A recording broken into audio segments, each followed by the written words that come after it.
Hello and नमस्कार। मैं doctor कंचन Singh Bharat homeopathy में आप सभी का स्वागत करती हूं और आशा करती हूं कि आप सभी अच्छे और स्वस्थ होंगे। आज के इस वीडियो में मैं आप सभी से बात करने वाली हूं अपने एक पेशेंट की जर्नी के बारे में। जी हाँ, मेरे पेशेंट का नाम है राम दुलारे, जिनकी उम्र 85 साल के हैं ये मध्य प्रदेश के रहने वाले हैं। ऑनलाइन उन्होंने हमारे यहाँ से ट्रीटमेंट स्टार्ट किया और रिजल्ट उनका इतना अच्छा है कि वो बहुत ज़्यादा खुश हैं। तो चलिए आइए सुनते हैं उनके ही जुबानी कि आखिर रामदयाल जी का क्रेटिनिन कितना था, उन्होंने कहाँ से ट्रीटमेंट लिया और फिर जब उन्होंने भारत होम्योपैथी से ट्रीटमेंट लेना स्टार्ट किया तब उनके वैल्यूज कितने कम हो गए। जी नमस्ते, ये मेरे पिताजी हैं। इनकी उम्र 85 है। लमसम अप्रैल माह से इनकी क्रेटिनाइन बढ़ने की समस्या आने लगी और ब्लड यूरिया भी इनका बढ़ने लगा।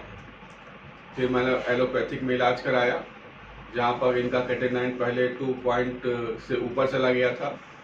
फिर इसके बाद एलोपैथिक में इनका 2.2 से और ऊपर जाने लगा। फिर 2.50 चला गया, 2.88 चला गया। फिर मैंने भारत होम्योपैथिक से संपर्क किया, होम्योपैथिक से, और यहाँ से मैंने फिर दवाई मंगवाई। करीब 2 महीने से दवाई कंटिन्यू खा रहे हैं और अब इनका क्रेटिनाइन जो है वो नॉर्मल हो गया है, यानी 1.18 में आ गया, जिससे इनके काफ़ी कुछ आराम है। इनके पैर में जो सूजन आ रही थी वो भी नहीं आ रहा और अब बाकायदे खाना पीना खा पी रहे हैं और इनको काफ़ी लाभ हुआ है, मतलब होम्योपैथिक की दवाई से। थैंक यू, धन्यवाद। देखा आप सभी ने, जो मेरे पेशेंट है राम दुलारे, जिनकी उम्र 85 साल की है और वो मध्य प्रदेश के रहने वाले हैं, उनके बेटे ने खुद बोला है कि उन्होंने एलोपैथी ट्रीटमेंट ले रहे थे तो उनके लेवल्स धीरे धीरे बढ़ रहे थे।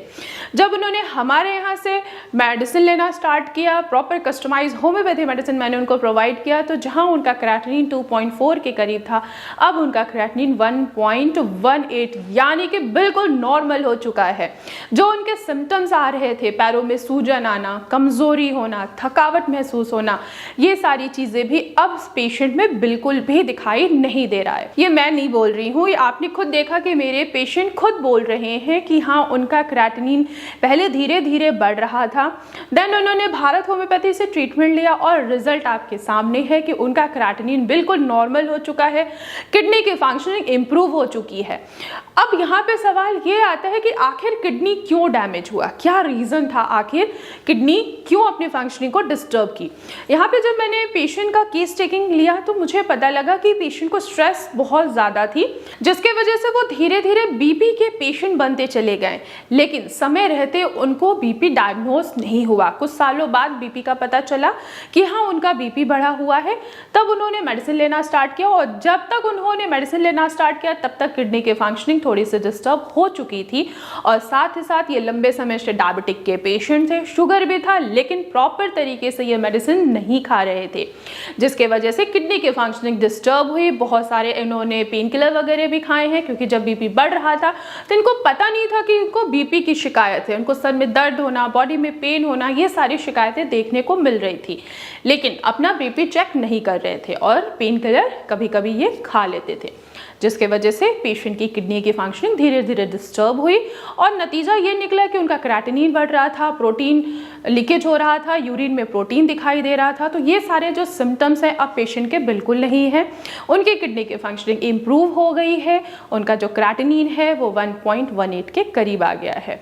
जितने भी क्रॉनिक किडनी डिजीज के पेशेंट हैं उनको लगता है कि सडन किडनियाँ खराब हुई हैं, तो सडन किडनियाँ अगर किसी का एक्सीडेंट हो गया है तब माना जाता है कि हाँ, उनकी किडनी के जो लेवल्स हैं वो सडन फ्लक्चुएट हो गए हैं।